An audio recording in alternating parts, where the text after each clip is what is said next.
तो एक बहुत ही लंबे इंतजार के बाद आखिरकार हमको हिमेश बैडास रेशमिया की पिक्चर देखने का सौभाग्य प्राप्त हुआ, जिसका नाम है रवि बैडास कुमार। मेरा मतलब है कि badass Ravi Kumar. And I have to say कि और कुछ हो ना हो, ये एक काफी विचित्र टाइप का एक्सपीरियंस जरूर था। आई मीन जब इसके टीजर ट्रेलर निकल के आए तो लोगों ने इसको काफी रिडिक्यूल किया। सबसे पहले इसका जो अनाउंसमेंट था, वो टाइटल अनाउंसमेंट टीजर, उसमें ये था कि भाई कुछ अलग लेवल का देखने को मिलने वाला है। And then they owned up to it. जब आप मूवी की स्टार्टिंग देखते हो तो उसमें एक डिस्क्लेमर हिमेश रेशमिया की आवाज में हमको सुनने को मिलता है कि लॉजिक पूरी तरह से ऑप्शनल है और वीएफएक्स जो है वो 80s के स्टाइल में किए हुए हैं, क्योंकि पूरी मूवी वो 80s का जो दौर था उसको ग्लोरीफाई करने की कोशिश करती है। लेकिन कैच ये है कि हमको सारी चीजें मॉडर्न टाइम में दिखाई जाएंगी with the swag and the flair of 80s। मतलब गाड़ी, सेट पीसेस और बाकी जितनी भी चीजें हैं वो सारी मॉडर्न टाइम में ही हो रही है। लेकिन जो एक्टर्स, कैरेक्टर्स, जिस तरह से वो बात करते हैं, बिहेव करते हैं, बैकग्राउंड स्कोर, उनकी कॉस्ट्यूम्स, मेकअप, ये सारी चीजें जो है वो 80s के टाइप की है,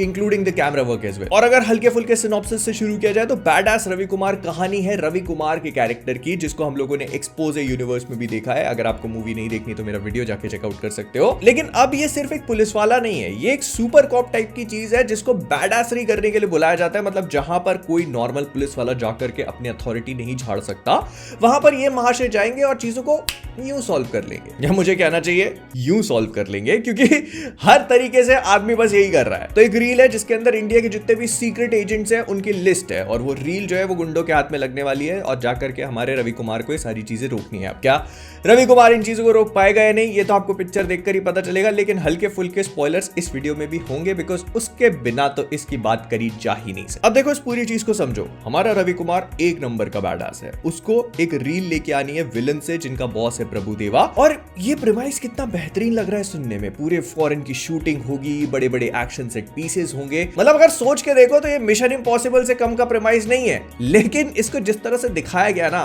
वो मजेदार है, क्योंकि पिक्चर की स्टार्टिंग होती है एक लव स्टोरी के साथ। तो आप ऐसे समझो कि सुधीर एक आदमी है जिसकी शादी हो गई है मधु से। मधु की बहन है Laila. Laila is the same actress जो कि ज़ारा बनी थी एक्सपोजे पिक्चर में। तो ऐसे दिखाते हैं कि सुधीर ऊपर से गिरा, उसकी मृत्यु हो गई, और उसकी बीवी मधु को जितना बड़ा झटका लगा उससे कहीं ज्यादा बड़ा झटका लैला को लगा, क्योंकि वो झटका मतलब नहीं एक्सप्लेनेशन इस जोक का। और सुधीर के पास क्या है कि वो रील थी जो कि प्रभुदेवा को चाहिए। अब वो रील जो है लैला उठा लेती है, क्योंकि हमको पता चलता है कि लैला ने ही सुधीर को धक्का दिया है। प्लॉट ट्विस्ट पिक्चर के स्टार्टिंग में ही। अब यहाँ पर छोटा सा कैच ये है कि मधु हालांकि बीवी सुधीर की थी, लेकिन उसको प्यार था रवि कुमार से। इनकी एक बहुत पुरानी हिस्ट्री है। उसके यहाँ पर आरके का टैटू है जो कतई रणबीर कपूर नहीं कहता। आई मीन रवि कुमार और मधु बहुत गहरे प्यार में होते हैं और एकदम ट्रू लव। लेकिन क्या होता है कि लैला जो हरामी थी जिसने सुधीर को धक्का दिया, वो रवि कुमार को पसंद करती है। अब रवि कुमार मधु को पसंद करता है, तो मधु पूछती है अपनी बहन से लैला से कि क्या मुझे रवि कुमार से शादी करनी चाहिए। तो वो कहती है बिल्कुल भी नहीं, वो पुलिस वाला है, उसकी नौकरी कैसी है तुमको पता है, कभी भी कुछ भी हो सकता है। अगर तुमने उससे शादी करी तो तुम्हें उसमें और मेरे में से किसी एक को चुनना पड़ेगा। मधु सुधीर से शादी कर लेती। तो ये एक पूरा प्लॉट मैंने आपको उठा करके बता दिया। अब इसको रख दो साइड में। अब आता है दूसरा प्लॉट जो है वो रील वाला। तो वो पठान में जो हम लोगों ने देखे थे ना, कर्नल साहब जिनकी कत्तर की जंग खत्म ही नहीं हो पा रही थी, तो वो यहाँ पर भी वही सेम डायलॉग बोलते हैं।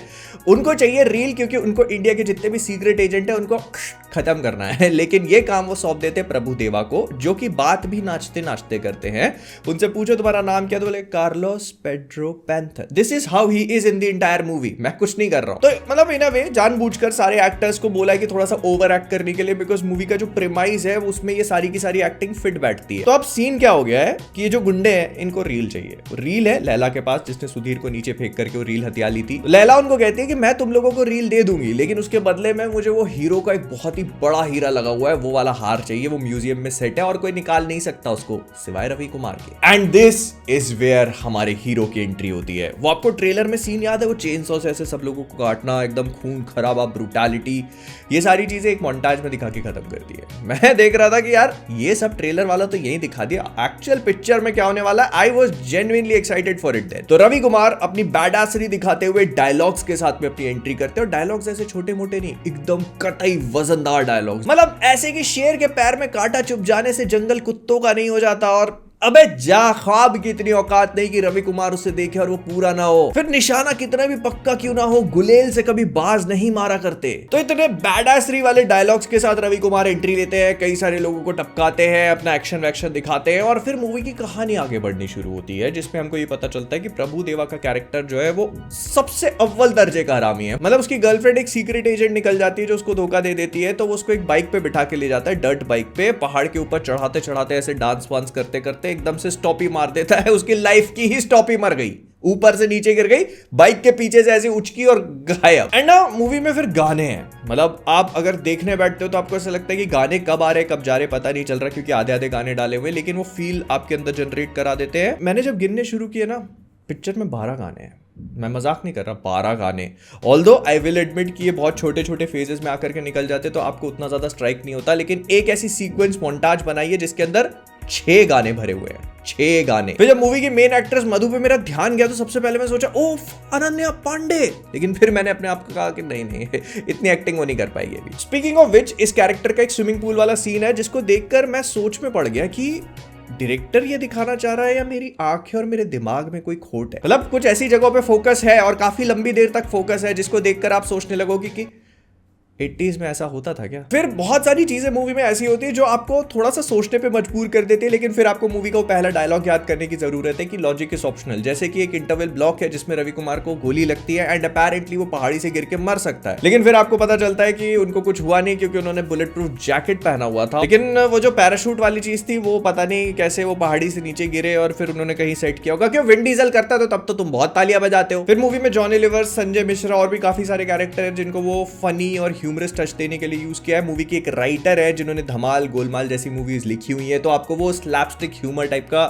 बीच में इंसर्टेड फील होता है। मतलब वो इस टाइप का ह्यूमर है कि मेरे पापा मेरे जैसे ही दिखते हैं। अच्छा खाने में क्या खाते थे? अरबी 2 टाइम दिन में। कहां से खाते थे? मुंह से और कभी कभी कहीं और से। कहां से? चल टॉयलेट में दिखाता हूं। इस टाइप का ह्यूमर है इसमें। If that's your thing completely fine. But अगर आपने इसके टीजर देखे, ट्रेलर देखे और फिर ये मूवी देखने जा रहे तो you must be knowing what you are in for, क्योंकि वही सब कुछ है इस पिक्चर में। और उसके बाद भी अगर आप इससे इंटरस्टेलर और इंसेप्शन टाइप की नोलन शिट उम्मीद कर रहे हो तो फिर चूतिया बनाने वाला नहीं है। लेकिन इन्हीं सारी चीजों को ध्यान में रखकर भी मैं इस मूवी को जज करूं तो मैं ये नहीं कहूंगा कि ये वेल रिटर्न या वेल मेड मूवी है। इसके प्लॉट पॉइंट्स ही बहुत ज्यादा आगे पीछे होते रहते हैं। कोई कैरेक्टर किसी को धोखा दे रहा है तो अगले सीन में वो उसी के साथ जाके मिल गया और बहुत ज्यादा वैलिड रीजंस नहीं है, but still there is something जो आपको कहेगी कि नहीं, आई एम नॉट कंप्लेनिंग, मैं इसी शिट के लिए तो ये देखने आया था। स्पेशली तब जहां पर एक म्यूजियम हाइस्ट रॉबरी वाला सीन है, उसको देखकर तो मेरे तोते ही उड़ गए। और मैं ये सोचने लग गया कि यार यही चीज जब ऋतिक रोशन ने धूम 2 में करी थी तब तो लोग कपड़े फाड़ चुके थे अपने। तो कुल मिला के badass Ravi Kumar as a character मुझे बहुत पसंद आया। उसके डायलॉग्स भले ओवर द टॉप हो लेकिन क्रिंज फील नहीं होते। इनफैक्ट बहुत सारे मोमेंट्स पे तो मुझे उसके डायलॉग एक्चुअली बहुत अच्छे लगे। फिर उसका वो पूरा स्वैग, फ्लेयर, बातचीत करना, जब वो कैरेक्टर उस पूरे सीन में है तो आपको पता है कि वो पूरी सीक्वेंस को कैरी कर लेगा।